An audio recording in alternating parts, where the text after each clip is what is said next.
நமோ பகவதே வாசுதேவாய.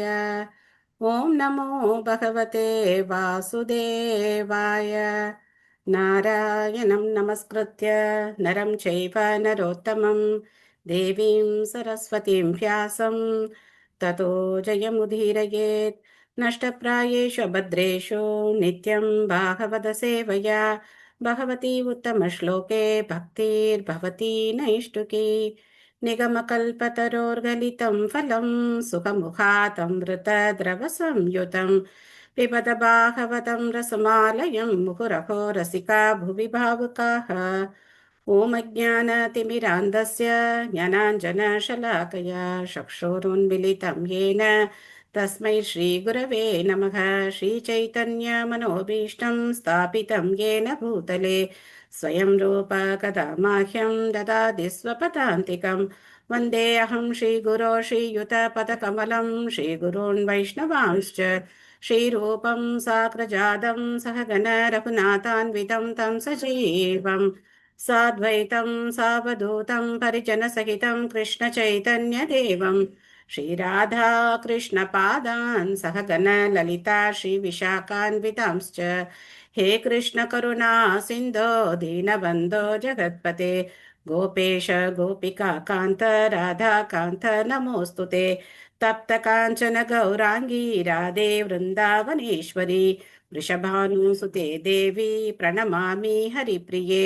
वाञ्छाकल्पतरुभ्यश्च कृपा सिन्धुभ्य एव च पतितानां पावनेभ्यो वैष्णवेभ्यो नमो नमः. नमो ॐ विष्णुपादाय कृष्णप्रेष्ठाय भूतले श्रीमते भक्तिवेदान्त स्वामिन् इति नामिने. नमस्ते सारस्वते देवे गौरवाणी प्रचारिणे निर्विशेष शून्यवादी पाश्चात्यदेशतारिणे. जय श्री कृष्ण चैतन्य प्रभु नित्यानंद श्री अद्वैत गदाधर श्रीवासादि गौर भक्तवृंद. हरे कृष्ण कृष्ण कृष्ण हरे हरे हरे राम राम राम हरे हरे. मूकं करोति वाचालं पङ्गुं लङ्कयिते गिरिं यत्कृपातमहं वन्दे श्रीगुरुं दीनधारिणं परमानन्दं माधवं श्रीचैतन्यमीश्वरं. हरिः ओं तत्सत्.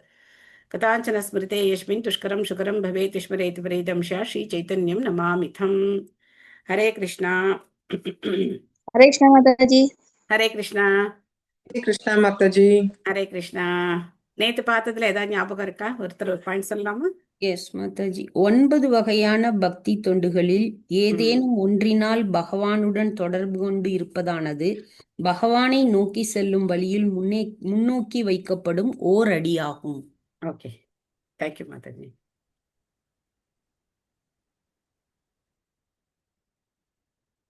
வேற யாராவது? எஸ் பிரபு. பௌதிக வாழ்க்கையில முற்றிலும் விரக்தி அடைந்தவர்கள் பகவான் சுலபமாக அணுகிவிட முடியும். பட் சொல்லுவாங்க உடல் அழகு இருக்கணும், அவங்க இது அது, அவங்களுக்கு எல்லாம் ரொம்ப கஷ்டம் பகவான் அடையும். வெரி குட் பாயிண்ட் பிரபு. ஓகே, ஸ்ரீமத் பாகவதம் முதல் ஸ்கந்தம் 8வது அத்தியாயம் குந்தி மகாராணியின் பிரார்த்தனைகள். நாம 27வது ஸ்லோகத்துல இருக்கோம். பாதி பொருளுரை படிச்சிருக்கோம், மீதி பாதி படிக்கணும். ஸ்லோகம் படிச்சுட்டு திரும்ப நாம போகலாம். நமோ கிஞ்சன வித்தாய நிவృత్త குணவృత్తயே ஆத்மராமாய சாந்தாய கைவல்யபதயே நமஹ. நமோ அகிஞ்சன வித்தாய அப்படின்னு சொல்லிட்டாங்க இல்லையா? அகிஞ்சனர்களா இருக்கணும் அப்படின்னு சொல்றாங்க. ஸோ நேற்று நம்ம அந்த கதை பார்த்தோம். சனாதன கோஸ்வாமி கிட்ட அந்த சிந்தாமணி கல் இருந்தது. அந்த பிராமணர் அந்த சிந்தாமணி கல்லையும் என்ன பண்ணார்? இதை விட ஒரு பொக்கிஷம், இதை விட சிறந்த ஒரு விஷயம் அவர் வச்சிருக்கார், அதனாலதான் இதை குப்பையில போட்டு வச்சிருக்கார் அப்படின்னு சொல்லிட்டு சனாதன கோஸ்வாமி கிட்ட போய் திரும்ப கேட்கிறார். அப்போ சனாதன கோஸ்வாமி அவருக்கு ஹரே கிருஷ்ண மகாமந்திரத்தை கொடுக்குறாரு. அதுக்கப்புறம் அவர் ரொம்ப சந்தோஷமா ஹரே கிருஷ்ண மகாமந்திரத்தை ஜெபம் பண்ணிட்டு அவர் போறார். ஸோ அது வரைக்கும் நம்ம நேற்று பார்த்தோம். அடுத்தது நம்ம பொருளுரை மேல படிக்கணும். மொழிபெயர்ப்பு படிச்சுட்டு படிக்கலாம். மொழிபெயர்ப்பு பொருளுரை வழங்கியவர் தெய்வ ரசபக்தி வேதாந்த சுவாமி ஸ்ரீல பிரபுபாத் கி ஜெய். பௌதிக ஏழ்மையில் உள்ளவர்களின் செல்வமாகிய தங்களுக்கு எனது வணக்கங்கள். ஜட இயற்கை குணங்களின் செயல் விளைவுகளுடன் தங்களுக்கு எந்தவித தொடர்பும் இல்லை. நீங்கள் சுய திருப்தி உடையவர் என்பதால் சாந்த சுரூபியாகவும் அத்வைதிகளின் தலைவராகவும் இருக்கிறீர்கள். அத்வைதிகள் அப்படின்னாக்க ஆத்மாவும் பரமாத்மாவும் ஒண்ணு அப்படின்னு நினைச்சு பகவானோட கலக்கணும்னு நினைக்கிறவங்க. அவங்களுக்கும் பகவான் தான் என்ன பண்றார், அந்த வாய்ப்பை அவங்களுக்கு கொடுக்கிறார். அத்வைதிகளுடைய தலைவனாகவும் அவர் இருக்கார். கைவல்ய பதி அப்படின்னு சொல்லியிருக்காங்க. கைவல்ய பதையே நமஹ அப்படின்னு சொல்லி பிரார்த்தனை பண்றாங்க. சம்பூர்ண மாதாஜி படிக்கிறீங்களா? 2வது பேராகிராஃப்ல இருந்து படிங்க. பௌதிக காட்சியில். சரிங்க மாதாஜி. ம் ஹரே கிருஷ்ணா. ஹரே கிருஷ்ணா. மொழிபெயர்ப்பு மற்றும் பொருளுரை வழங்கிய பக்தி வேதாந்த சுவாமி ஸ்ரீல பிரபுபாதருக்கு ஜெய். ஹரே கிருஷ்ணா. பௌதிக காட்சியில் அல்லது பௌதிக நாகரிகத்தில் முன்னேறுவது என்பது ஆன்மீக முன்னேற்றத்தில் உள்ள பெரும் தடைக்கல்லாகும். இத்தகைய பௌதிக முன்னேற்றம் ஜீவராசியை ஜட உடல் என்னும் பந்தத்தில் சிக்க வைத்து விடுகிறது. இதைத் தொடர்ந்து எல்லா வகையான பௌதிக துன்பங்களும் விளைகின்றன. இத்தகைய பௌதிக முன்னேற்றம் அனர்த்தம் அல்லது தேவையற்ற பொருள் என்று அழைக்கப்படுகிறது. நிஜமாகவே இது உண்மைதான். தற்போதைய பௌதிக நாகரிகத்தில் உதடுகளுக்கு பூசும் சாயத்திற்காக ஒருவர் அதிகமான பணத்தை செலவழிக்கிறார். மேலும் தேசாபிமானத்தை அடிப்படையாக கொண்ட பல தேவையற்ற பொருட்களும் கண்டுபிடிக்கப்பட்டுள்ளன. பல தேவையற்ற பொருட்களிடம் கவனத்தை திருப்புவதால் மனித வாழ்வில் முக்கிய தேவையாக உள்ள ஆன்மீக தன்னுணர்வு அடையப்படாமலேயே மனித சக்தி வீணாக்கப்பட்டு விடுகிறது. சந்திரனை அடையும் முயற்சி சக்தியை வீணாக்குவதற்கு மற்றொரு உதாரணமாகும். ஏனெனில் ஒருவேளை சந்திரனை அடைந்து விட்டாலும் கூட வாழ்வின் பிரச்சனைகள் தீர்க்கப்பட போவதில்லை. பகவானின் பக்தர்கள் அகிஞ்சனர்கள் என்று அழைக்கப்படுகின்றனர்.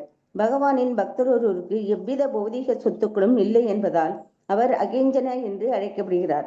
அத்தகைய பௌதிக சொத்துக்கள் அனைத்தும் ஜட இயற்கையின் முக்குணங்களில் இருந்து உண்டானவையாகும். அவை ஆன்மீக சக்தியை தடுத்து விடுகின்றன. எனவே அவற்றை எவ்வளவுக்கு எவ்வளவு குறைவாக நாம் பெற்றிருக்கிறோமோ அவ்வளவுக்கு அவ்வளவு அதிகமாக ஆன்மீக முன்னேற்றத்தை பெறும் வாய்ப்பு நமக்கு கிடைக்கிறது. பரமபுருஷ பகவான் பௌதிக செயல்களுடன் நேரடியாக தொடர்பு கொண்டிருக்கவில்லை. இந்த ஜட உலகில் அவரால் நிகழ்த்தப்படும் எல்லா செயல்களும் கூட ஆன்மீகமானவையும் ஜட இயற்கை குணங்களின் தொடர்பு இல்லாதவையும் ஆகும்.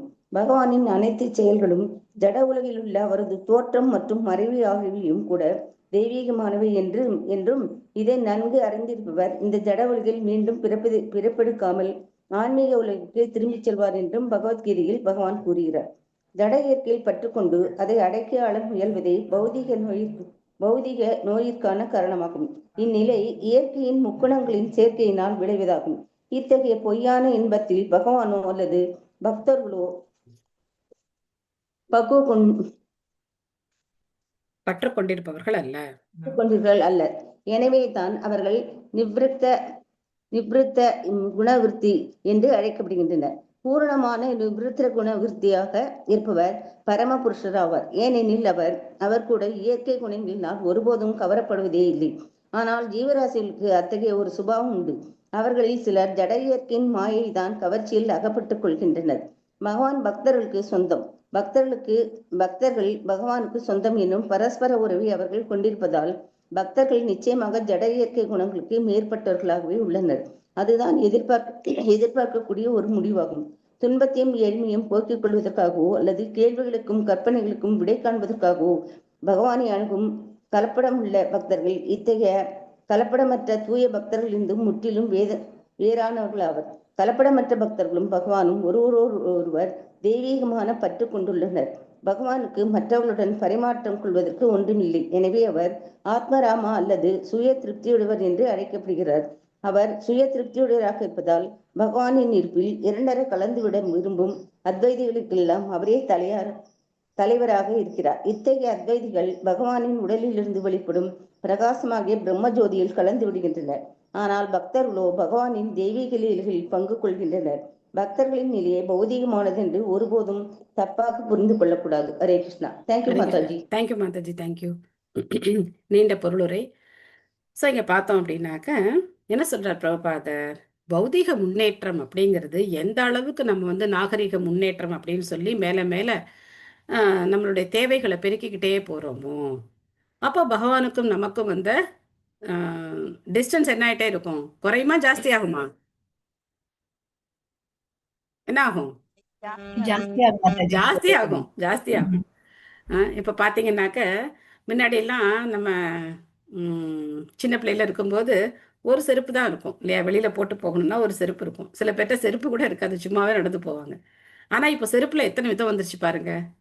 வீட்டில் போட்டுக்கிறதுக்கு ஒரு செருப்பு, வாஷ்ரூம்ல யூஸ் பண்ணுறதுக்கு ஒரு செருப்பு, காலம்புற ஜாக்கிங் போகிறதுக்கு ஒரு ஷூ, அப்புறம் வந்து எங்கேயாவது பார்ட்டிலாம் போகணும் அப்படின்னாக்கா அதுக்கு ஒரு செருப்பு, ஃபேஷனாக ஒரு செருப்பு. இந்த மாதிரி ஒரு ஒரு விஷயமும் எடுத்துக்கிட்டோம் அப்படின்னாக்க தேவையில்லாமல் நம்ம என்ன பண்ணிட்டு இருக்கோம், நம்மளுடைய தேவைகளை பெருக்கிக்கிட்டே போகிறோம். ஒன்றும் இல்லை, நீங்கள் வந்து அந்த நெயில் பாலிஷ் பாருங்களேன். அந்த இந்த நகத்துக்கு போடுற அந்த நெயில் பாலிஷு முன்னாடி வந்து மருதாணி வைப்போம், அது சிவப்பாக இருக்கும். ஒரு வாரம் 10 நாள் இருக்கும், அது அழகாக இருக்கும் பார்க்கறதுக்கு. ஆனால் இப்போ அந்த நெயில் பாலிஷில் ஒரு நகத்தையே எத்தனை விதமாக பிரித்து அதில் எவ்வளோ ஆர்ட் பண்ணி அதில் வந்து ஆஹ், கல்லெல்லாம் ஒட்டி என்னென்ன பண்ணிட்டு உட்காந்துருக்காங்க, எவ்வளோ கண்டுபிடிச்சிக்கிட்டே உட்காந்துருக்காங்க. இதுக்கெல்லாம் என்ன பண்ணுறாங்க, நேரத்தை செலவு பண்ணுறாங்க. பிரபா சொல்றாருல, உதட்டுக்கு போற லிப்ஸ்டிக்காக எவ்வளோ பணம் செலவு பண்றாங்க அப்படின்னு சொல்லி. ஸோ அது மாதிரி தேவையில்லாத டெக்னாலஜி டெவலப்டா. எவ்வளோ டெக்னாலஜி டெவலப் ஆகுதோ அவ்வளவுக்கு நம்ம என்ன ஆகும், பகவான்கிட்டேருந்து விலகி போயிட்டே இருப்போம். ஸோ இந்த மாதிரி நம்மளை சுற்றி நம்ம வீட்டிலே பார்த்தோன்னு வச்சுக்கோங்களேன், நம்ம ஒவ்வொருத்தரும் எவ்வளோ டம்ப் பண்ணி வச்சுருக்கோம் அப்படின்னு பார்க்கலாம். தேவையில்லாத விஷயங்கள் எவ்வளோ நம்ம வந்து பெருக்கிக்கிட்டே போகிறோம் அப்படின்னு பார்க்கலாம். இதுக்கு என்ன ஆகுது அப்படின்னா, ஒன்று நேரம் வீணாகுது. ஃபர்ஸ்ட் பாயிண்ட் வந்து நேரம் வீணாகுது. ரெண்டாவது என்ன ஆகுது, நம்மளுடைய உழைப்பு, நம்மளுடைய உழைப்புனால கிடைக்கக்கூடிய அந்த லக்ஷ்மி, அந்த லக்ஷ்மியை நாம் வீணடிக்கிறோம். தேவையில்லாத பொருட்களை வாங்க வாங்க வாங்க அந்த லக்ஷ்மியை நாம் வீணடிக்கிறோம். இதெல்லாம் யோசிச்சு பார்க்கணும் நம்ம. அப்போ ஒரு 100 ரூபாய் டொனேஷன் கொடுக்க முடியாது நம்மளால. ஆனா நம்ம என்ன பண்றோம், இந்த மாதிரி பொருட்களுக்காக நம்ம வந்து கணக்கே பார்க்காம செலவு பண்றோம். அதே கோவில்ல டொனேஷன் அப்படின்னு வரும்போது கொஞ்சம் யோசிக்கிறோம், எப்படி கொடுக்கறது, இது பட்ஜெட்ல இல்லையே இந்த மாசம், எப்படி நம்ம டொனேஷன் கொடுக்க முடியும் அப்படின்னு சொல்லி நம்ம யோசிக்கிறோம். பட் இந்த மாதிரி தேவைகள் வரும்போது நம்ம என்ன பண்றோம், கணக்கு பார்க்காம நம்ம பாட்டுக்கு செலவு பண்ணிக்கிட்டே இருக்கோம். ஸோ நம்மளுடைய அலங்காரம் அப்படின்னா என்ன அப்படின்னா, திலகம் தான் அலங்காரம். பகவானுடைய திருப்பாதங்களை நெத்தியில இட்டுக்கிறது தான் பெஸ்ட் அலங்காரம். நீங்க வந்து வயசாயிடுச்சு அதனால இவங்க அப்படி சொல்றாங்க அப்படின்னா நினைக்காதீங்க. எப்போ வந்து கிருஷ்ண பக்தியை நம்ம எடுத்துக்கிட்டோமோ அப்பையிலேருந்து நம்ம என்ன பண்ண ஆரம்பிச்சிடணும், திலக் போட ஆரம்பிச்சிடணும். பகவானுடைய பாதங்களை நம்ம நெத்தியில தாங்கிக்க ஆரம்பிச்சிடணும். இதுதான் இருக்கிறதுலையே ரொம்ப ரொம்ப சிறப்பான அலங்காரம். இதுதான் முகத்துக்கு அந்த ஒரு அழகு கொடுக்கக்கூடியது, நமக்கு எல்லா விதத்துலையும் பாதுகாப்பு கொடுக்கக்கூடியது பகவானுடைய திருப்பாதங்கள் தான். இதுக்கு செலவே கிடையாது. 10 ரூபாயோ என்னவோ தான், வந்து சின்ன நாம கட்டி 10 ரூபா தான். இஸ்கானில் போனால் உங்களுக்கு கிடைக்கும், மேபி 20 ரூபா சொல்லலாம், அவ்வளோதான். ஸோ அது நம்ம ஒன்று வாங்கி வச்சுக்கிட்டோம் அப்படின்னா அதை குழைச்சி டெய்லி நம்ம வந்து 12 இடங்களில் நம்ம உடல்ல திருநாமம் நம்ம இட்டுக்கலாம்.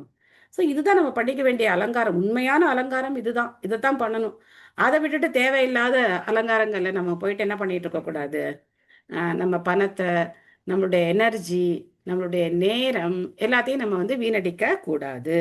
பிரபா சொல்ற, நீ சந்திரனுக்கு போய் என்ன பண்ண போற, சரி சந்திரனுக்கே போயிட்டேன்னு வச்சுக்கோ, என்ன பண்ண போற, பிறப்பு இறப்பு முதுமை நோய் அதுலேயும் தப்பிச்சிட முடியுமா சந்திரனுக்கு போனா அப்படின்னா முடியாது. ஏன்னா பகவத்கீதையில பகவான் சொல்றார், பிரம்ம புவனால் லோகா, சந்திரனெல்லாம் விட உயர்ந்த லோகம் எது அப்படின்னா பிரம்மலோகம், சத்தியலோகம். சந்திரன் அப்படிங்கிறது சொர்க்கலோகம்.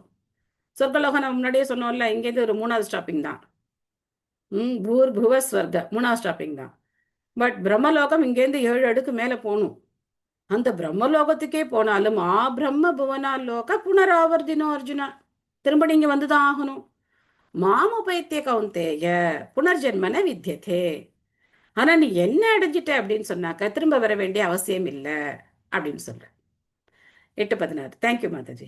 ஸோ அதனால நாம எதை அடையணும், எதை அடைஞ்சா நம்மளுடைய துன்பங்கள் போகும் அப்படிங்கிறத நாம நல்லா தெரிஞ்சுக்கணும். ஸோ பகவானுக்கும் இந்த பௌதிக உலகத்தினுடைய 3 குணங்களுக்கும் எந்த தொடர்பும் கிடையாது. பகவான் இந்த உலகத்துல அவதரிக்கிறார் அப்படின்னாக்க நாம பிறக்கிறதுக்கும் பகவான் அவதரிக்கிறதுக்கும் நிறைய வித்தியாசம் இருக்கு. நாம வந்து என்ன பண்ண முடியாது, எனக்கு இவர் தான் அப்பாவா வரணும், எனக்கு இவங்க தான் அம்மாவா வரணும், இவங்க தான் அக்காவா வரணும் அப்படிலாம் நம்ம யாரையும் செலக்ட் பண்ண முடியாது. நம்முடைய கர்ம வினைப்படி போன பிறவியில, அதுக்கு முன்னாடி பிறவியில யார் யாருக்கு நமக்கு கொடுக்கல் வாங்கல் இருக்கோ அவங்க வீட்டில் தான் நம்ம பிறப்போம். கடன் வாங்கிட்டு கடனை திருப்பி கொடுக்கல அப்படின்னா நாம் அவங்களுக்கு பையனாக பிறந்து அந்த பணத்தை நாம் வசூல் பண்ணுவோம். இல்லை அவங்க நமக்கு வந்து ஏதாவது பண்ணியிருந்தாங்கன்னா அந்த கர்மா வந்து நமக்கு பசங்களாக பிறந்து நம்மக்கிட்ட இருக்கிற சொத்தை அழிச்சாலும் அழிக்கும், இல்லை சேர்த்தாலும் சேர்க்கும். ஸோ இது எல்லாமே நம்ம கர்ம வினைப்படி தான் நடக்குது. ஆனா பகவான் தன்னுடைய பக்தர்களை தேர்ந்தெடுக்கிறார்.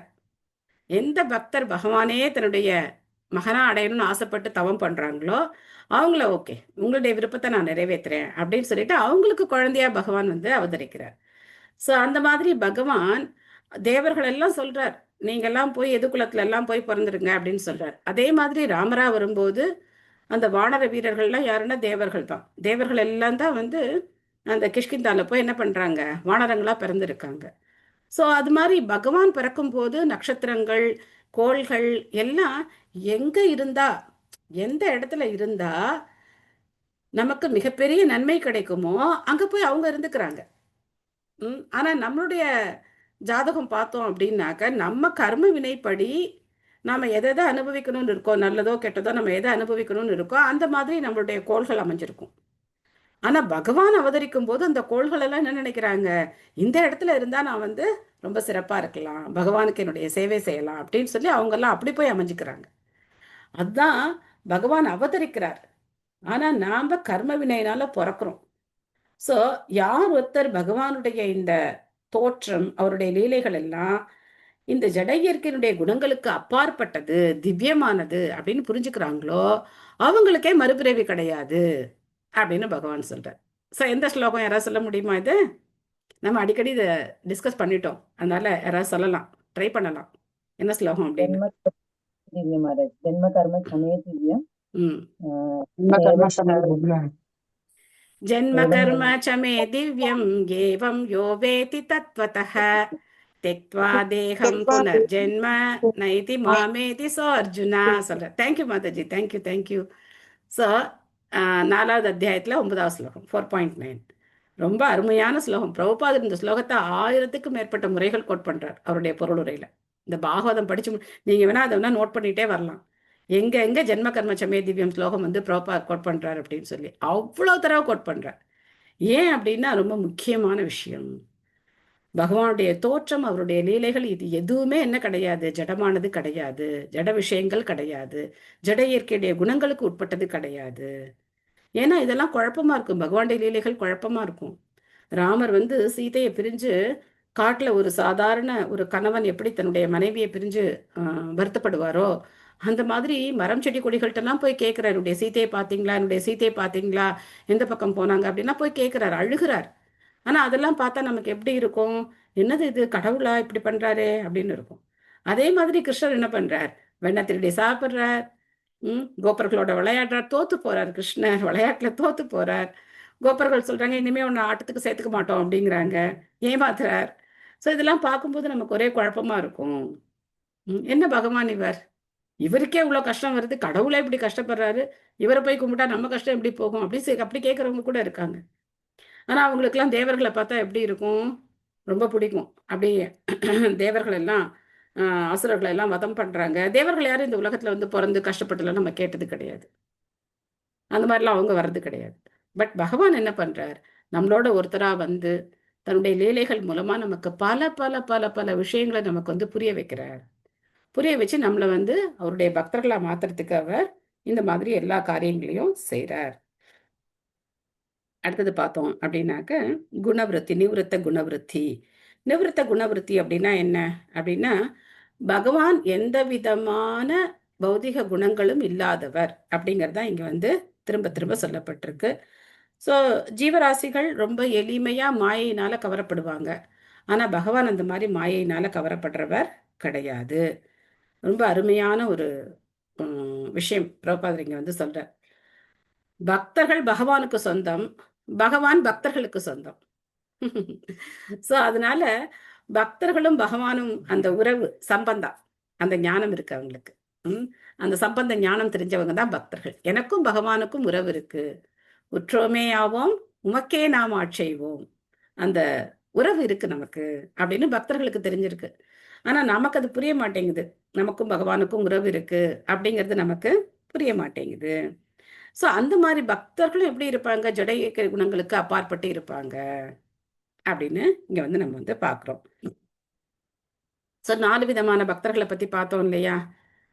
செல்வத்தை தேடுறவங்க, துன்பத்துல இருக்கிறவங்க, கேள்வி உடையவங்க, ஞானத்தை தேடுறவங்க, இவங்க எல்லாம் கூட அந்த மாதிரி தூய பக்தர்களோட சங்கம் கொள்ளும் போது அவங்களும் தூய பக்தர்களா மாறலாம். அப்போ என்ன இருக்கு? நமக்கெல்லாம் ஒரு ஹோப் இருக்கு. பிரபுபாதருடைய தொடர்பு நமக்கு கிடைக்கும் போது நாமளும் அந்த தூய பக்தர்களா மாறுறதுக்கு நமக்கும் ஒரு நம்பிக்கை, அந்த ஹோப் நமக்கு வந்து கிடைக்குது.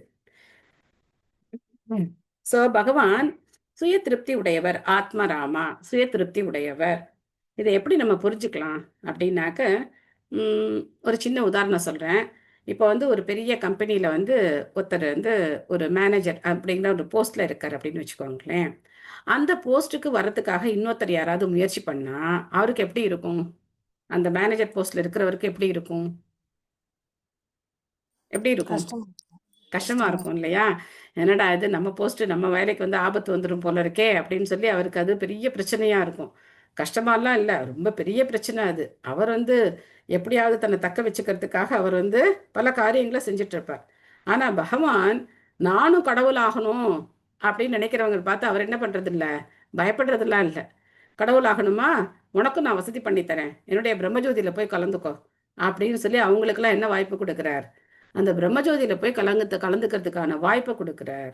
யார் பகவானுக்கு உருவம் இல்லைன்னு நினைக்கிறாங்களோ, யார் பகவான் அருவமானவர் அப்படின்னு நினைக்கிறாங்களோ, யார் பகவானோட போய் ஒன்று கலக்கணும் அப்படின்னு ஆசைப்படுறாங்களோ அவங்களுக்காக இந்த வாய்ப்பையும் பகவான் கொடுக்குறார். அவருக்கு இந்த போட்டி யாராவது வந்துருவாங்களோ அப்படிலாம் பயம்லாம் கிடையாது. அவருக்கு எவ்வளோ ஆத்மாக்கள் வேணா என்ன பண்ணலாம், பகவானுடைய பிரம்மஜோதியில போய் கலந்துக்கலாம்.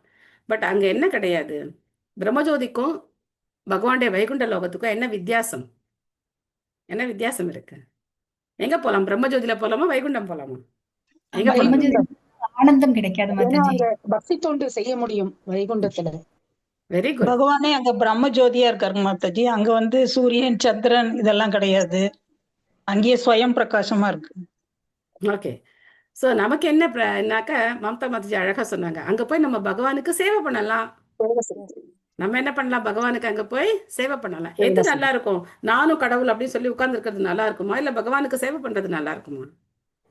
சேவை செய்யறதுதான். பகவானுக்கு சேவை பண்ணும். பகவானுக்கு சேவை பண்றதுக்கு தான் நம்ம இருக்கோம். ஜீவேர ஸ்வரூபஹய கிருஷ்ணேர நித்யதாஸ். நாம பகவானுக்கு நித்தியமான சேவகர்கள். அதனால ஒரு சேவகன் என்ன பண்ணணும்? பகவானுக்கு சேவை பண்ணணும். ஆனா பகவானுக்கு சேவை பண்ணும்போது பகவானையே தன்னுடைய சேவையினால அவங்க என்ன பண்றாங்க? கட்டி கூட போடுறாங்க. அதான் யசோதா மகாராணி.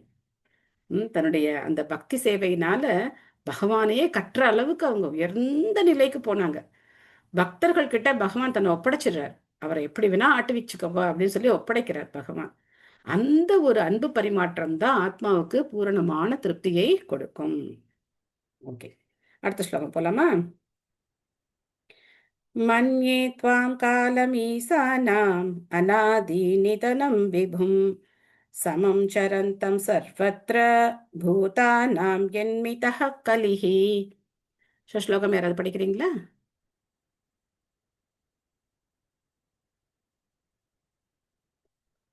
மொழிபெயர்ப்பு. எம்பெருமானே, தங்களை நான் நித்திய காலமாகவும் பரம ஆளுநராகவும் துவக்கமோ முடிவோ இல்லாதவராகவும் எங்கும் பரவி இருப்பவராகவும் கருதுகிறேன். உங்களுடைய கருணையை விநியோகிப்பதில் நீங்கள் அனைவரிடமும் சமமாக நடந்து கொள்கிறீர்கள். ஜீவராசிகளுக்கு இடையிலுள்ள சண்டை சச்சரவுகளுக்கு சமூக தொடர்புகளே காரணம். கலி அப்படின்னா சண்டைன்னு அர்த்தம். அதனால்தான் இந்த யுகம் கலி யுகம்னு சொல்லப்படுது. சின்ன விஷயத்துக்கு என்ன பண்ணுவாங்க? உடனே சண்டை போட்டுருவாங்க. சின்ன சின்ன விஷயங்கள் விட்டு கொடுக்கிற மனப்பான்மையே இருக்காது. நீங்க வேணா பாருங்க, வாசல்ல கோலம் போடுறதுல ஆரம்பிச்சு பஸ்ல சீட்டு பிடிக்கிறது, கியூல நிக்கிறது, எல்லாத்துலயும் மக்களுக்கு இடையில என்ன வரும்? சண்டை வரும். யாரும் யாருக்கும் விட்டு கொடுக்க மாட்டாங்க. அதே மாதிரி யாரும் வந்து அவங்களுடைய முறைப்படி நடந்துக்கவும் மாட்டாங்க. ஸோ இது மாதிரி எல்லாம் இந்த கலியுகத்துல சின்ன சின்ன விஷயங்களுக்கெல்லாம் எப்ப பார்த்தாலும் சண்டை போட்டுக்கிட்டே இருப்பாங்க. அதனாலதான் இந்த யுகத்துக்கு பேரே கலியுகம்னு பேரு. சண்டை சச்சரவுகள் நிறைந்த யுகம். கலினாலே சண்டை தான். இதுக்கு என்ன காரணம் அப்படின்னா, அவங்களுக்கு இருக்கிற கர்ம வினைகள் தான் காரணம், சமூக தொடர்புகள் தான் காரணம், பகவான் காரணம் கிடையாது. ஆனா எல்லாத்துக்கும் நம்ம என்ன யாரை காரணமா சொல்றோம்? பகவானை காரணமா சொல்றோம். ஸோ இங்க வந்து குந்தி மகாராணி சொல்றாங்க, நீங்க எல்லாருக்கும் சமமானவர், உங்களுடைய சக்தியை நீங்க எல்லாருக்கும் சமமா தான் கொடுக்குறீங்க. ஆனா ஜீவராசிகளுக்கு இடையில இந்த மாதிரி பிரச்சனைகள் எல்லாம் வர்றதுக்கான காரணம் அவங்களுக்குள்ள இருக்கிற கர்ம வினை தான் அப்படிங்கறத இங்க சொல்றாங்க. பொருளுரை பொன்மணி மாதாஜி படிக்கிறீங்களா? ஹரே கிருஷ்ண மாதாஜி. ஹரே கிருஷ்ணா. மொழிபெயர்ப்பு வழங்கியவர் திரு ஆசா பக்தி வேதாந்த சுவாமி ஸ்ரீல பிரபுபாதாசி ஜெய். வீழ்ந்த ஆத்மாக்களின் மீதுள்ள பகவானின் கருணை சமமாக மாதாஜி எங்க படிக்கிறீங்க? 28வது ஸ்லோகம் படிங்க. கிருஷ்ணர் தனக்கு மறுமானும் அல்ல, ஒரு சாதாரண குடும்ப அங்கத்தினரும் அல்ல என்பதை குந்தி தேவி அறிந்திருந்தாள். அனைவரது இதயத்திலும் பரமாத்மாவாக வசிக்கும் கிருஷ்ணரே ஆதி புருஷர் என்பது அவளுக்கு தெரியும். கால அல்லது நித்திய காலம் என்பது பகவானின் பரமாத்ம அம்சத்திற்குரிய மற்றொரு பெயர் ஆகும். நம்முடைய நல்ல தீய செயல்கள் அனைத்திற்கும் நித்திய காலமே சாட்சியாகும். எனவே செயல்களுக்கான பலன்களை அளிப்பவரும் அவரேயாவார். ஏன் எதற்காக நாம் துன்பப்படுகிறோம் என்பது நமக்கு தெரியவில்லை என்று கூறுவதில் பயனில்லை. எந்த தீய செயலுக்காக இப்பொழுது நாம் துன்பப்படுகிறோம் என்பதை நாம் மறந்துவிடக்கூடும். ஆனால் நமது கூட்டாளியாக எப்பொழுதும் நம்முடனேயே இருப்பவரான பரமாத்மா கடந்த, நிகழ் மற்றும் எதிர்காலங்களை பற்றிய அனைத்தையும் நினைவிற்கொள்ள வேண்டும், மேலும் அறிவார் என்பதை நாம் பரமாத்ம அம்சத்தில் உள்ள பகவான் ஸ்ரீ கிருஷ்ணரே அனைத்து செயல்களையும் அவற்றின் பலன்களையும் முன்னாடியே தீர்மானிக்கிறார் என்பதால் அவரே பரம ஆளுநராகவும் இருக்கிறார். அவரது அனுமதி இல்லாமல் புல்லும் அசையாது. ஜீவராசிகளின் தகுதிகளுக்கேற்ப அவர்களுக்கு சுதந்திரம் அளிக்கப்படுகிறது. அச்சுதந்திரத்தை தவறாக பயன்படுத்துவதே துன்பத்திற்கான காரணமாகும். பகவத் பக்தர்கள் அவர்களது சுதந்திரத்தை துஷ்பிரயோகம் செய்வதில்லை. எனவே அவர்கள் பகவானின் நல்ல மகன்களாக உள்ளனர். சுதந்திரத்தை துஷ்பிரயோகம் செய்யும் மற்றவர்கள் நித்திய காலத்தினால் தீர்மானிக்கப்படும் துன்பங்களுக்கு ஆளாகின்றனர். பந்தப்பட்ட ஆத்மாக்களுக்கு காலம் இன்ப துன்பங்களை வழங்குகிறது. இத்தகைய இன்ப துன்பங்கள் அனைத்தும் நித்திய காலத்தினால் முன்னாடியே தீர்மானிக்கப்படுகின்றன. அழைக்காமலேயே நமக்கு துன்பம் விளைவதைப் போலவே இன்பமும் தானாகவே விளைகின்றது. ஆகவே ஒருவரும் பகவானின் எதிரியோ அல்லது நண்பரோ அல்ல. ஒவ்வொருவரும் அவரது சொந்த விதி பயனையே அனுபவிக்கிறார். இந்த விதியானது ஜீவராசிகளுக்கு இடையிலுள்ள சம்பந்தத்தினால் உருவாக்கப்படுகிறது. அனைவரும் ஜட இயற்கையை அடக்கி ஆள விரும்புகின்றனர். இவ்வாறாக பகவானுடைய மேற்பார்வையின் கீழ் ஒவ்வொருவரும் அவரவர் விதியை ஏற்படுத்திக் கொள்கின்றனர். பகவான் எங்கும் பரவியிருப்பவர் என்பதால் அனைவரது செயல்களையும் அவரால் காண முடியும். மேலும் அவருக்கு துவக்கமோ முடிவோ இல்லை என்பதால் அவர் நித்திய காலம் என்றும் அறியப்படுகிறார். தேங்க்யூ மதர்ஜி. ஹரே கிருஷ்ணா. ஹரே கிருஷ்ணா. நிறைய இடத்துல இப்போ கடையில் ஆஃபீஸ்ல எல்லாம் எழுதி போட்டிருப்பாங்க, சிசிடி கேமரா இருக்கு, நீங்க கேமராவோட பார்வையில இருக்கீங்க அப்படின்னு சொல்லி எழுதி போட்டிருப்பாங்க. சில இடங்கள்ல பார்த்தோம் அப்படின்னா சிசிடிவி கேமரா இருக்காது. ஸோ அந்த இடத்துல நம்ம ஏதாவது காரியம் பண்ணும்போது அதை யாரும் பார்க்கல அப்படின்னு நம்ம நினைக்கலாம். ஆனால் நமக்குள்ள பரமாத்மாவா இருந்து பகவான் என்ன பண்ணிக்கிட்டே இருக்கார், நம்மளை பார்த்துக்கிட்டே இருக்கார். நம்ம பண்ற காரியங்களுக்கு 10 விதமான சாட்சிகள் இருக்காங்க. 8 திசைகளும் சாட்சியா இருக்காங்க. இந்த இடத்துல உட்காந்து என்ன பேசிக்கிட்டு இருக்கோம் அப்படின்னா இந்த 8 திசைகளும் சாட்சி சொல்லுவாங்க. இந்த நேரத்துல இவங்க இந்த காரியத்தை பண்ணிட்டு இருந்தாங்க அப்படின்னு சொல்லி சொல்லுவாங்க. ஸோ நம்ம என்ன பேசுறோம், நம்ம என்ன செய்யறோம், அதை நம்மளுடைய மூச்சு காற்றும் ஒரு சாட்சியா சொல்லுவாங்க. வருண பகவான், வாயு பகவான் ஒரு சாட்சி சொல்லுவார். எஸ் இவர் இந்த காரியம் பண்ணும்போது நான் உள்ள போயிட்டு வந்துகிட்டே இருந்தேன் அப்படின்னு வாயு பகவான் சாட்சி சொல்லுவார். சூரியன் பார்த்துக்கிட்டே இருக்கார் பகல்ல, அவர் சாட்சி சொல்லுவார். இரவுல சந்திரன் சாட்சி சொல்லுவார். சாரி, இந்த மாதிரி பல சாட்சிகள் நம்ம பண்ற காரியங்களை பார்த்துக்கிட்டே இருக்காங்க. முக்கியமா பரமாத்மா உள்ள இருந்து நம்மளை கவனிச்சுக்கிட்டே இருக்கார். ஒவ்வொரு க்ஷணமும், ஒரு நிமிஷம் கூட பரமாத்மா ஓய்வு எடுக்கிறதே கிடையாது, பார்த்துக்கிட்டே இருக்கார். செயல்கள் மட்டும் கிடையாது, எண்ணங்களும் பரமாத்மாவுக்கு தெரியும். நம்ம என்ன நினைக்கிறோம் அப்படிங்கிறதும் தெரியும். இப்போ ஒருத்தரை பார்க்குறோம், அவரை பார்த்த உடனே நமக்கு ரொம்ப மனசுல மரியாதையான எண்ணங்கள் வருது.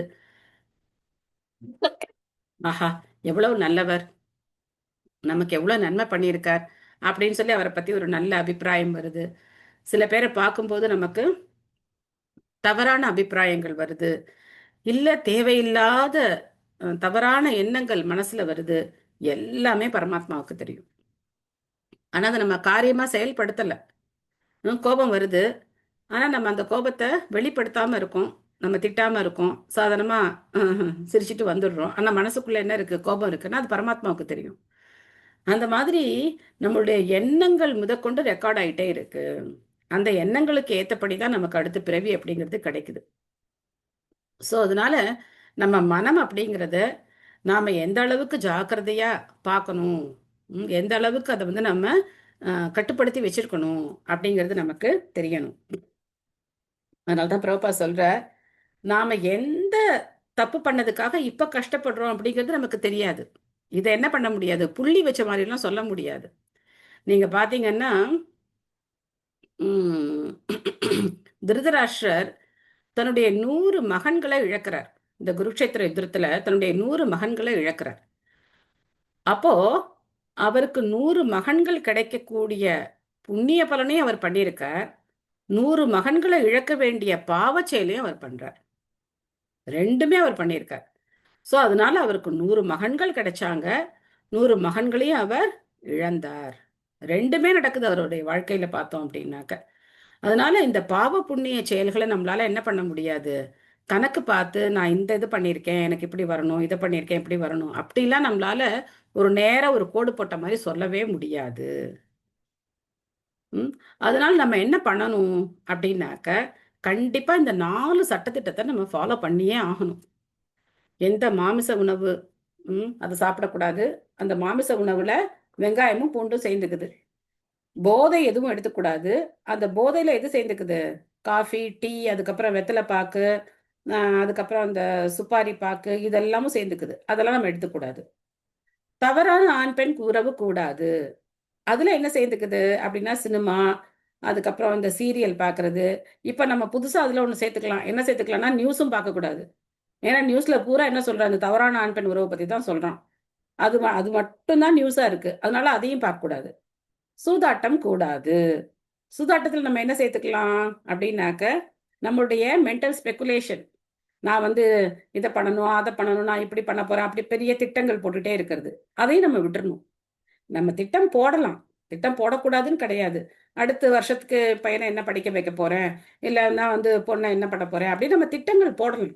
ஆனா அது என்ன பண்ணக்கூடாது, ரொம்ப ஓவரா அதுல போய் நம்ம வந்து மாட்டிக்கிட்டு கஷ்டப்படக்கூடாது. சிம்பிளா ஒரு பிளான் வச்சுக்கலாம், இந்த இதை பண்ணலாம் அப்படின்னு ஒரு நாள் இருக்குன்னா அதை நம்ம பிளான் பண்ணி தான் ஆகணும். காலம்பரம் எழுந்து நம்ம சாண்டிங் பண்ண போறோம், அதுக்கப்புறம் என்ன பண்ண போறோம் அப்படின்னு ஒரு சின்ன பிளான் வச்சுக்கணும். பட் அதுல ஏதாவது மாற்றங்கள் வரும்போது நம்ம அப்செட் ஆகக்கூடாது, அந்த மாற்றங்களை நம்ம ஏத்துக்கணும். ஸோ இது மாதிரி நம்ம அந்த 4 சட்டத்திட்டங்களுக்குள்ள இன்னும் நுணுக்கமா பார்த்தோம்னா நிறைய விஷயங்கள் இருக்கு.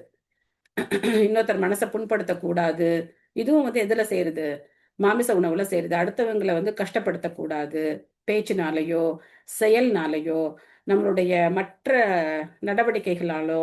இதெல்லாம் பார்த்தோம் அப்படின்னாக்க இன்னும் கொஞ்சம் டீட்டெயில்டா வரும். முதல்ல நம்ம கிராஸா பண்ணக்கூடிய பாவம் அப்படின்னா மிருகங்களை கொண்டு சாப்பிட்றது, இது வந்து மிகப்பெரிய பாவம். அதை நம்ம நிறுத்திடுறோம். அதுக்கப்புறம் அதுல நுணுக்கமா வரக்கூடிய விஷயங்கள் எல்லாம் நம்ம வந்து பார்த்தோம் அப்படின்னாக்க நிறைய இருக்கு. அதெல்லாம் நம்ம வந்து செய்யக்கூடாது அப்படின்னு நம்ம ஒண்ணு ஒண்ணா தெரிஞ்சுக்கணும்.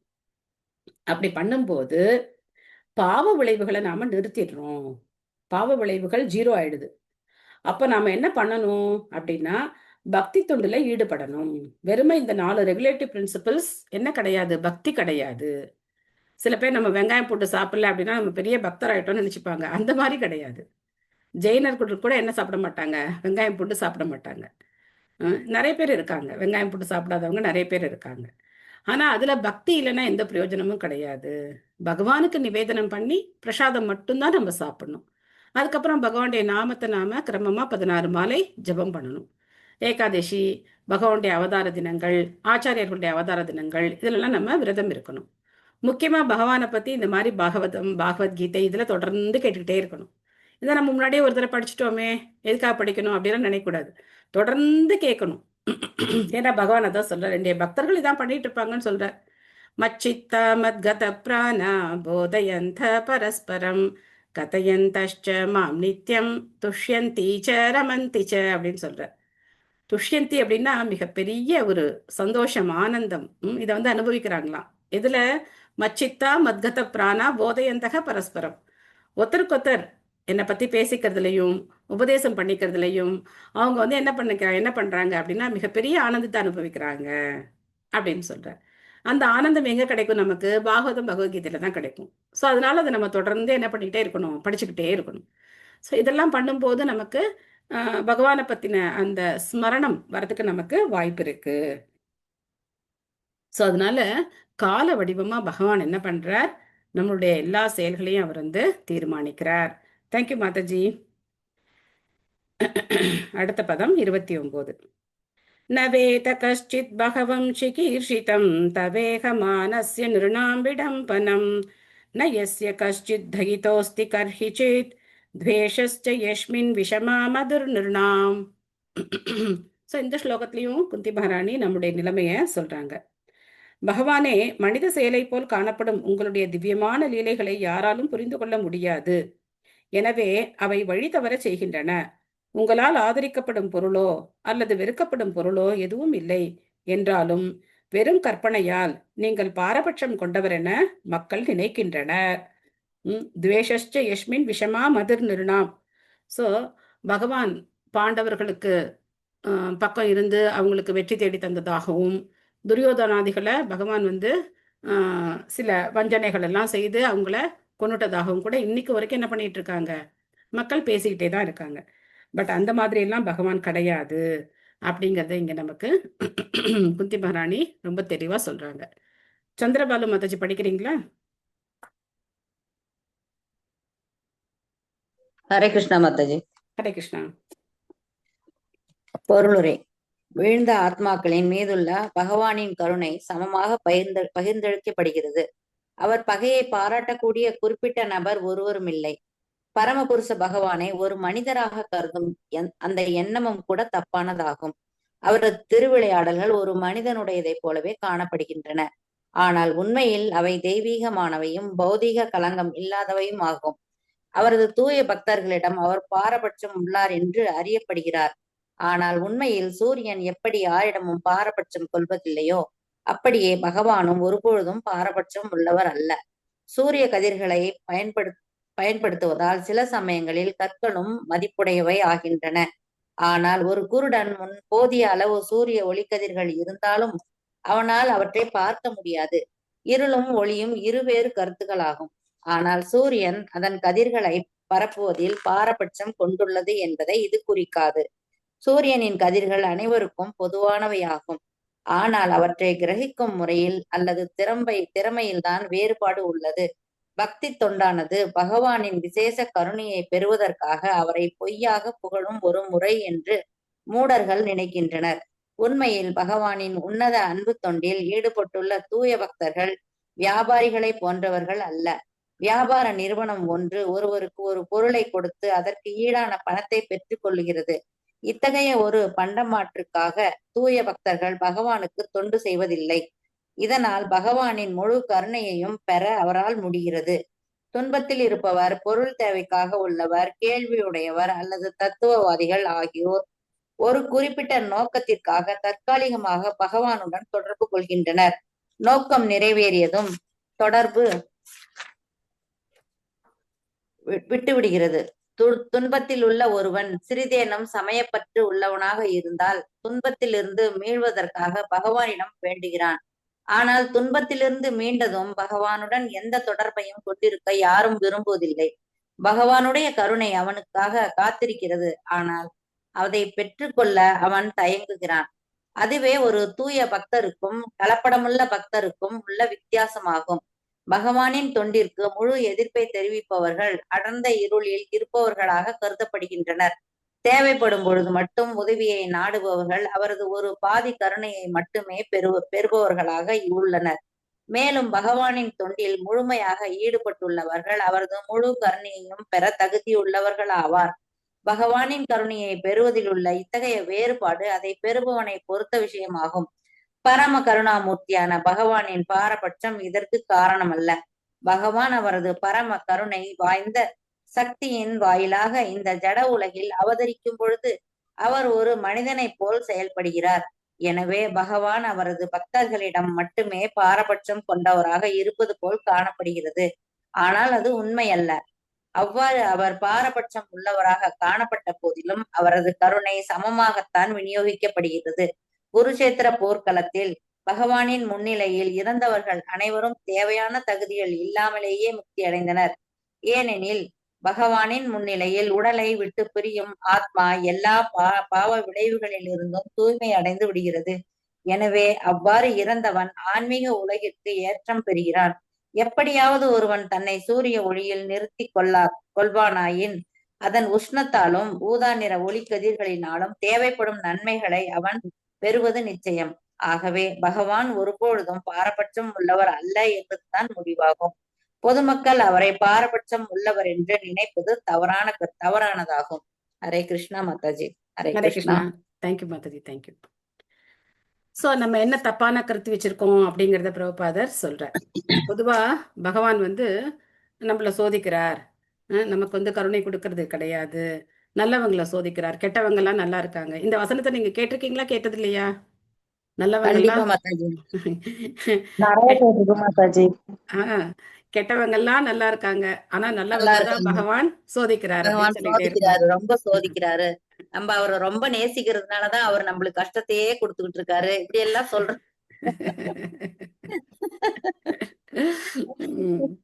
சோ இதுக்கெல்லாம் காரணம் என்ன?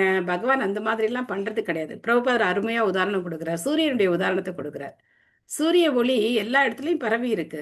ஆனா அந்த லைட் உள்ள சூரிய வெளிச்சமே வராத மாதிரி ஒரு வீடு கட்டிட்டு நம்ம உட்காந்து இருட்டா இருக்குன்னு சொல்லிட்டே இருந்தோம் அப்படின்னாக்க அது யாருடைய தப்பு? நம்மளுடைய தப்பு தானே. அந்த காலத்துல எல்லாம் பார்த்தோம் அப்படின்னா நடுவுல பெரிய முத்தம் விட்டுருப்பாங்க. அதுல வந்து பார்த்தோம்னா மழையும் அந்த வீட்டுக்குள்ள வரும், சூரிய வெளிச்சமும் வரும், அழகா இருக்கும் வீடு பார்க்கறதுக்கு. ஆனா இப்ப நம்ம எல்லாம் அப்பார்ட்மெண்ட்டா கட்டி வச்சுக்கிட்டு, அதுவும் சின்ன நகரங்கள்ல பார்த்தோம் அப்படின்னா நெருக்கமான வீடுகள், சூரிய வெளிச்சம் உள்ள வர்றதுக்கு வாய்ப்பே கிடையாது. அந்த மாதிரி வீடு கட்டி வச்சுக்கிட்டு நம்ம வெளிச்சம் இல்லை அப்படின்னு சொல்லிட்டு உட்கார்ந்துருந்தோம்னா அது நம்மளுடைய தவறு, சூரியனுடைய தவறு கிடையாது. அந்த மாதிரி பகவானுடைய கருணை எல்லாருக்கும் இருக்கு. அந்த சூரியனை படைச்சதும் பகவான் தான்.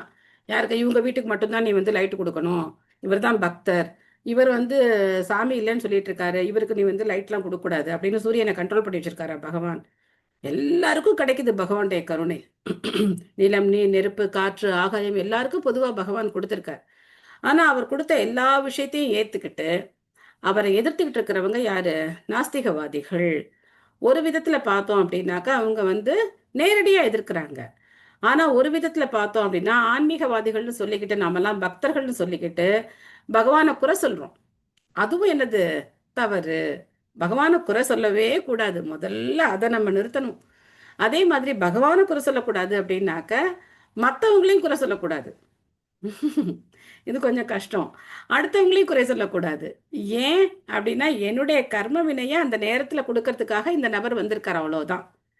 அப்படி புரிஞ்சுக்கணுமே தவிர அவர் எனக்கு கஷ்டம் கொடுக்கிறார், அவரால் எனக்கு துன்பம் அப்படின்னு நினைச்சோம்னா நம்ம பகவானை குறை சொல்ற மாதிரி தான். நம்மளுடைய நம்ம பண்ண தவறை நம்ம இன்னும் ஏத்துக்கவே மாட்டேங்கிறோம். அதனால நமக்கு ஏதாவது துன்பம் வரும்போது நம்ம நல்லா தெரிஞ்சுக்கணும், இந்த நபர் மாதிரி இதே மாதிரி இவருக்கு நான் பண்ணியிருக்கேன், அதைத்தான் இவர் எனக்கு திரும்ப பண்றார் அப்படிங்கிறத நம்ம புரிஞ்சுக்கணும். ஆனா அதுக்காக நம்ம எந்த நடவடிக்கையும் எடுக்காமலாம் இருக்கக்கூடாது. தகுந்த நடவடிக்கைகள் எடுக்கணும். ஆனா அந்த நபரை நம்ம என்ன நினைக்க கூடாது? எதிரியா நினைக்க கூடாது. இது ரெண்டுத்துக்கும் வித்தியாசம் இருக்கு. நம்ம வந்து யாராவது நம்ம ஏதாவது பண்ணாங்க அப்படின்னா வாயே பேசாம எல்லாத்தையும் வாங்கிக்கணும்னு அர்த்தம் கிடையாது. நம்ம புரிஞ்சுக்கணும், இதே துன்பத்தை நான் இவருக்கு கொடுத்துருக்கேன் அப்படின்னு நம்ம புரிஞ்சுக்கணும். அப்போ அந்த நபரை நம்ம துன்பத்துக்கு காரணமா நினைக்க மாட்டோம். அதே சமயத்துல அவரை நாம வந்து சொல்லவும் செய்யணும், இந்த மாதிரி செய்யாதீங்க அப்படிங்கிறத நம்ம சொல்லவும் செய்யணும். மற்ற நடவடிக்கைகள் எடுக்கணும் அப்படின்னா அதை நம்ம எடுக்கணும். போய் போலீஸ்ல கம்ப்ளைண்ட் பண்ணணும், இல்ல அந்த யார் அவங்க வீட்டுல பெரியவங்களோ அவங்கள்ட்ட போய் சொல்லணும் அப்படின்லாம் இருந்ததுன்னா அதெல்லாம் நம்ம செய்யணும். அதெல்லாம் செய்யாம இருக்கணும்னு அர்த்தம் கிடையாது, அதெல்லாம் செய்யணும். ஆனா அந்த நபரை நம்ம எதிரியா நினைக்க கூடாது. இது ரொம்ப முக்கியமான ஒரு விஷயம். சோ அடுத்தது பிரபா என்ன சொல்றார்? நாஸ்திகவாதிகள் என்ன நினைக்கிறாங்க அப்படின்னா இந்த பக்தி சேவை செய்யறது இதெல்லாம் வந்து பகவானுக்கு நம்ம என்னமோ லஞ்சம் கொடுக்குற மாதிரி நினைக்கிறாங்க. உண்மையிலேயே அந்த மாதிரி எண்ணத்தோட இருக்கிற பக்தர்களும் இருக்காங்க. நம்ம நேத்தே பார்த்தோம், பாலாஜியை போய் பார்த்தோம் அப்படின்னாக்க அவருக்கு நம்ம வந்து டீல் போட்டுக்கிட்டு நான் இவ்வளோ பர்சன்டேஜ் உங்களுக்கு கொடுக்குறேன், எனக்கு இவ்வளோ லாபம் வந்ததுன்னா உங்களுக்கு இவ்வளோ கொடுக்குறேன் அப்படி டீல் போட்டு அவரை போய் பார்க்குறவங்கலாம் இருக்காங்க. ஆனால் தூய பக்தர்கள் அந்த மாதிரி செய்கிறது கிடையாது. வியாபாரிகள் கிடையாது. தூய பக்தர்கள் பகவானுடைய திருப்திக்காக என்ன பண்றாங்க? சேவை செய்றாங்க. ஸோ இதனால அந்த அந்த உதாரணம் போட்டிருந்ததுல கூட நிறைய தவறுகள் இருந்தது. ஸோ நான் எதுக்காக திரும்ப திரும்ப சொல்றேன் அப்படின்னாக்கா, பிரபுபாதருடைய இதை மட்டும் போடுங்க அப்படின்னு எதுக்காக சொல்றேன் அப்படின்னாக்க, எந்த டீவியேஷனுமே இல்லாம நம்மளுடைய பாதை அப்படிங்கிறது ரொம்ப சீரா இருக்கும். ஞானத்தை தேடுறவங்கள பிரகலாதர் இதெல்லாம் போட்டிருக்காங்க. பிரகலாதர்லாம் பிறக்கும் போதே பக்தர். சில பேர் வந்து பகவான் எப்படி வச்சிருக்காரு அப்படின்னாக்கா, இப்போ சுகதேவ கோஸ்வாமி, சனகாதி முனிவர்கள் இவங்கெல்லாம் வந்து பிரம்மஞானிகளா இருந்து பக்தர்களா மாறுறாங்க. ஆனா பிரகலாதர் அப்படி கிடையாது. பிரகலாதர் வந்து வயிற்றுல இருக்கும் போதே நாரதரால என்ன பண்ணப்பட்டார்? தீட்சை அளிக்கப்பட்டு அவருக்கு வந்து பக்தி அப்படிங்கிறது அங்கேயே அவருக்கு ஸ்டார்ட் ஆயிடுச்சு. பிறந்ததுலேருந்தே அவர் பக்தரா இருக்கார். அதனால சின்ன சின்ன டீவியேஷன், திரௌபதி வந்து துன்பத்துல பிரார்த்தனை பண்ண அப்படிலாம் கிடையாது. கஜேந்திரன் பகவானுடைய பக்தியை மறந்திருந்தார். போன ஜென்மத்துல இந்திரஜும்ன மகாராஜரா இருந்து பக்தி பண்ணியிருந்தார். பட் கஜேந்திரன் உடல்ல அவர் பக்தி பண்ணல. ஆனா அந்த கஷ்டம் வந்த போது அவர் பகவானை கூப்பிட்டார். அது வரைக்கும் அவர் பகவானை கூப்பிடல. ஆனா திரௌபதி அப்படி கிடையாது. திரௌபதி எப்பவுமே பக்தியா இருந்தாங்க. ஒரு கஷ்டத்திலயும் அவங்க பக்தியா இருந்தாங்க. அவங்க வந்து நல்லா இருக்கும்போது அவங்க பகவானுக்கு பக்தி பண்ணிட்டு இருந்தாங்க. சின்ன சின்ன டீவியேஷன்ஸ் இருக்கு பாருங்க. ஸோ இதெல்லாம் நம்ம கரெக்டா அந்த பாயிண்ட்டை நம்ம புரிஞ்சுக்கிட்டோம் அப்படின்னாக்க, அப்போ நம்மளுடைய நிலைமை என்ன அப்படிங்கிறத நம்ம புரிஞ்சுக்குவோம். அதான் ரொம்ப ரொம்ப முக்கியம். நாம எப்படி பக்தி பண்றோம்? எப்போ நாம பக்திக்கு வந்தோம்? நாம எப்படி முன்னேறணும்? இதுக்கான சூட்சுமங்கள்லாம் நிறைய இருக்கு. அதனால பிரபுபாதருடைய டீச்சிங்ஸை மட்டும் தயவு செய்து ஃபாலோ பண்ணுங்க. நான் திரும்ப திரும்ப திரும்ப இன்சிஸ்ட் பண்றது சில பேருக்கு பிடிக்கலாம், சில பேருக்கு பிடிக்காம இருக்கலாம். ஆனா எதுக்காக இதை தொடர்ந்து நான் சொல்லிக்கிட்டே இருக்கேன் அப்படின்னாக்க, ஏற்கனவே நம்ம எப்படி இருக்கோம்? தொலைஞ்சு போயிட்டோம். எக்ஸிபிஷன்ல காணா போன குழந்தைங்க நம்ம. இப்ப என்ன பண்ணிருக்காரு பிரபுபாதர்? கண்டுபிடிச்சிட்டார் நம்மள. கண்டுபிடிச்சு நம்ம வந்து அந்த சம்பந்த ஞானத்தை கொடுத்துட்டு இருக்காரு. அப்போ நம்ம அதை தவற விட்டோம் அப்படின்னாக்க நம்ம டிவியேட் ஆயிடுவோம். திரும்ப நமக்கு அந்த ஒரு பாதையில போகக்கூடிய அந்த மனம் வந்து வரவே வராது. தீட்சையெல்லாம் வாங்குறது ரொம்ப கஷ்டமா இருக்கும். எல்லாரும் இதை தானே சொல்றாங்க. எல்லாரும் ஒரே தான் சொல்றாங்க. அவரும் இதை தான் கிருஷ்ணரை பத்தி தான் சொல்றாங்க, இவங்களும் கிருஷ்ணரை பத்தி தான் சொல்றாங்க, அவரும் கிருஷ்ணருடைய லீலையை தான் பேசுறாரு, இன்னும் அவங்க நல்லா பேசுறாங்க அப்படிலாம் நமக்கு தோணும். அப்போ நமக்கு அந்த பாதையில போகிறதுக்கான என்ன வராது? உத்வேகம் வராது. ஒரே பாதையில நம்மளால முன்னேற முடியாது. பல கிளைகள்ல போனோம் அப்படின்னாக்க நம்ம டெஸ்டினேஷன் அடையிறது என்ன ஆயிடும்? ரொம்ப லேட் ஆயிடும். ரொம்ப it will take long time. So okay, அடுத்தது என்ன பாயிண்ட் இருக்கு இதுல? வேற என்ன பாயிண்ட் நம்ம வந்து டிஸ்கஸ் பண்ணலாம்னு நினைக்கிறீங்க?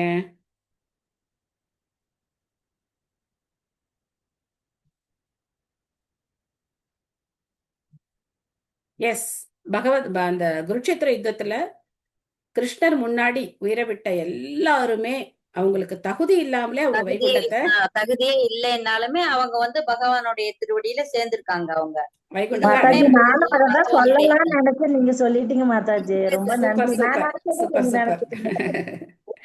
Super super Mataji. இது ஒரு பாயிண்ட் தான் விட்டுட்டோம் மாதாஜி, அதை நீங்க இப்ப சொல்லிட்டீங்க. Okay, super Mataji. சோ அதனால நமக்குள்ள வர்ற பிரச்சனைகளுக்கு யார் காரணம் கிடையாது? பகவான் காரணம் கிடையாது.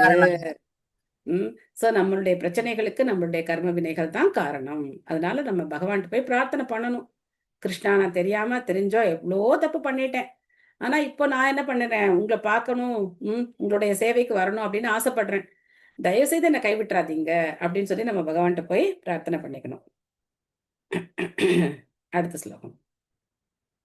ஜென்ம கர்ம ச விஸ்வாத்மன் அஜஸ்யா கர்த்துராத்மனஹ த்ரியன்னிரீக்ஷு யாதக்ஷு தத் அத்யந்த விடம்பனம்.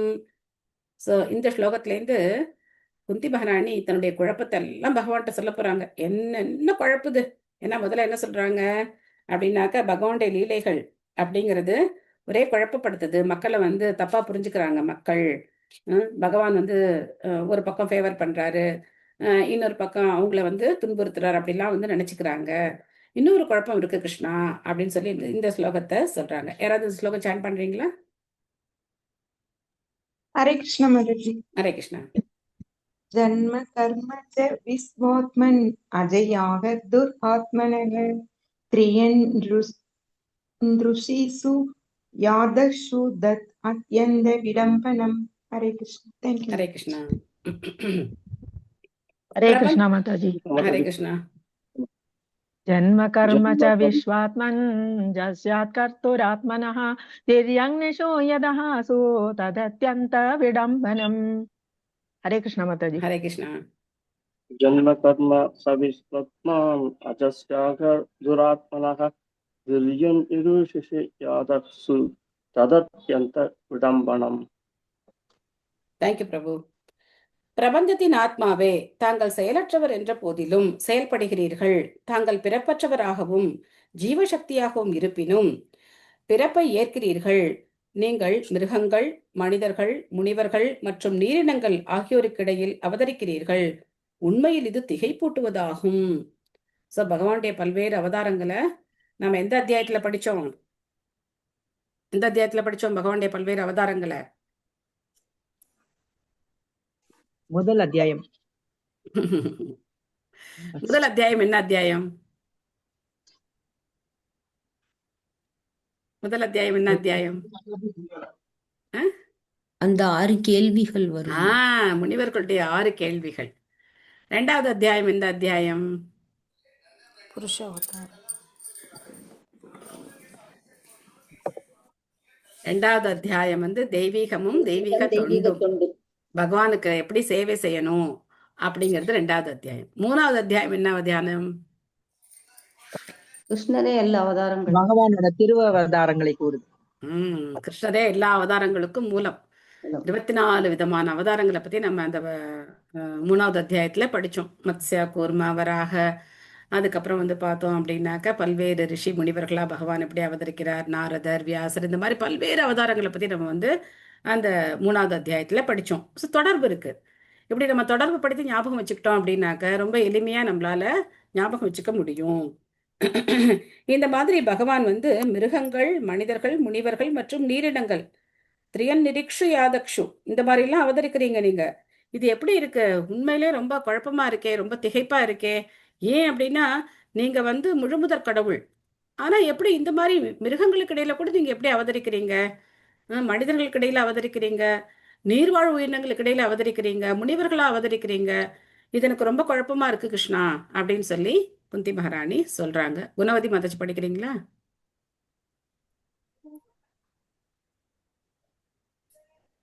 ஹரே கிருஷ்ணா. பகவானின் தெய்வீக லீலைகள் குழப்பமானவனாக மட்டுமின்றி முரண்பாடு உள்ளவையாகவும் காணப்படுகின்றன. அதாவது அவை அனைத்தும் மனிதனின் சிந்தனை சக்திக்கு எட்டாதவையாகும். அவை பகவான் எங்கும் பரவியுள்ள பரமாத்மாவாக இருக்கிறார். இருப்பினும் அவர் மிருகங்களுக்கிடையில் பன்றிய உருவிலும் ராமர் உருவிலும், ராமர், கிருஷ்ணர் முதலான உருவங்களில் மனிதனைப் போலவும், நாராயணரை போன்ற ஒரு ரிஷியின் உருவிலும், மேலும் ஒரு மீனை போன்ற நீர்வாழி பிராணியின் உருவத்திலும் தோன்றுகிறார். இருப்பினும் அவர் பிறப்பற்றவர் என்றும் அவர் செய்ய கிடப்பது ஒன்றுமில்லை என்றும் கூறப்படுகிறது. பரபிரம்மால் செய்யப்பட வேண்டியது ஒன்றும் இல்லை என்று ஸ்ருதி மந்திரம் கூறுகிறது. அவருக்கு சமமானவரோ அவரை விட உயர்ந்தவரோ ஒருவரும் இல்லை. அவருக்கு பல வகையான சக்திகள் உள்ளன. அவரிடம் உள்ள தானாக செயற்படும் அறிவு, பலம் மற்றும் செயல் ஆகியவற்றின் அனைத்தும் அவரால்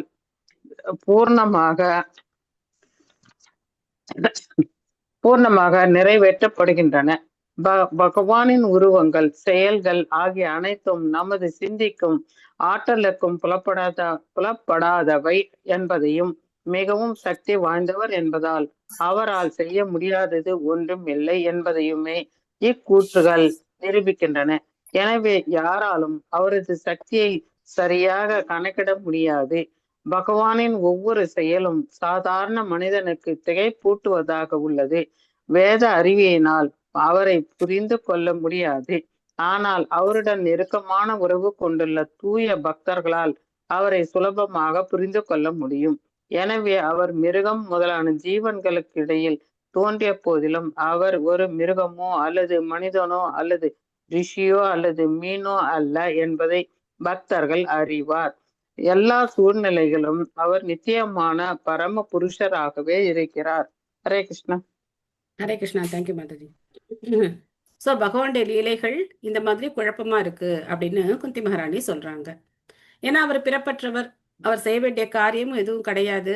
ஆனா அவர் எதுக்காக இந்த மாதிரி நீர்வாழ் உயிரினங்களை அவதரிக்கிறார், மிருகங்களுக்கு இடையில அவதரிக்கிறார், மனிதர்களுக்கு இடையில அவதரிக்கிறார்? குணவதி மாதாஜி மியூட் பண்ணிக்கோங்க. எதுக்காக இந்த மாதிரி எல்லாம் அவர் அவதரிக்கணும்? என்ன காரணம் இருக்க முடியும்? அதனால இது நமக்கு ரொம்ப குழப்பமா இருக்கு அப்படின்னு சொல்லி குந்தி மகாராணி இங்க வந்து சொல்றாங்க. பராச சக்தி விவிதைவ சுழியதே அப்படின்னு வேதங்கள்ல சொல்லப்பட்டிருக்கு. பகவானுடைய சக்திகள் எண்ணில் அடங்காதவை. அந்த சக்திகளால அவர் இருக்கிற இடத்துல இருந்தே என்ன பண்ண முடியும்? எல்லா காரியத்தையும் அவரால் சாதிக்க முடியும். அவர் வந்து மீனா மத்சியமா அவதரிச்சுதான் வந்து இந்த மாதிரி காப்பாற்றணும் அப்படிங்கிற அவசியமெல்லாம் கிடையாது. அவர் அங்கே இருந்து என்ன பண்ண முடியும்? இந்த காரியத்தை அவர் செய்ய முடியும். நினைச்சாலே போதும், அந்த காரியத்தை அவரால் வந்து சாதிக்க முடியும். அவர் வந்து ராம அவதாரம் எடுத்து இந்த மாதிரி காட்டுக்கு போய் அதுக்கப்புறம் வந்து தன் மனைவியை இழந்து அதுக்கப்புறம் வானர்களுடைய சேனையோட வச்சு அவர் வந்து அவங்கள்ட்டெல்லாம் உதவி கேட்டு அவர் போயிட்டு ராவணனோட சண்டெல்லாம் போட்டு ராவணனை வதம் பண்ணணுங்கிற அவசியம்லாம் கிடையாது. ஏன்னா எல்லாரையும் படைச்சதே யார் தான்? பகவான் தான். இந்த எல்லாத்தையும் படைச்சவர் பகவான் தான். ஸோ அதனால இருந்த இடத்துல இருந்து அவர் என்ன பண்ண முடியும்? அவருடைய ஒரு எண்ணம் இருந்தாலே போதும், ராவணனை வதம் பண்ண முடியும். ஆனா நாம எப்படி அவருடைய லீலைகளை தெரிஞ்சுப்போம்? எதனால நமக்கு அந்த அட்ராக்ஷன் எப்படி வரும் அவர் மேல? ஸோ அதனால பகவான் என்ன பண்றாரு அப்படின்னா, அந்தந்த பக்தர்களுடைய அன்பு பரிமாற்றத்தை ஏத்துக்கிறதுக்காக பல்வேறு அவதாரங்களா அவதரிச்சு, ஒரு பக்கம் பக்தர்களுடைய அன்பு பரிமாற்றம், இன்னொரு பக்கம் பக்தர்களா இல்லாதவங்களையும் என்ன பண்றார்? பக்தர்களா ஆக்கிறதுக்கான முயற்சி தான் அந்த செயல்களை அவர் செய்யறார். ஸோ பகவான் நமக்கு வந்து ஒரு சின்ன சுதந்திரம் கொடுத்துருக்கார். என்ன சுதந்திரம் கொடுத்துருக்காரு? இந்த சுதந்திரத்தை நம்ம எப்படி புரிஞ்சுக்கலாம் அப்படின்னாக்க, நீங்க யாராவது கிராமத்துல மாடு கட்டி பாத்திருக்கீங்களா? பசுமாடு கட்டி வச்சிருப்பாங்க, பாத்திருக்கீங்களா கிராமத்துல? ஒரு நடுவுல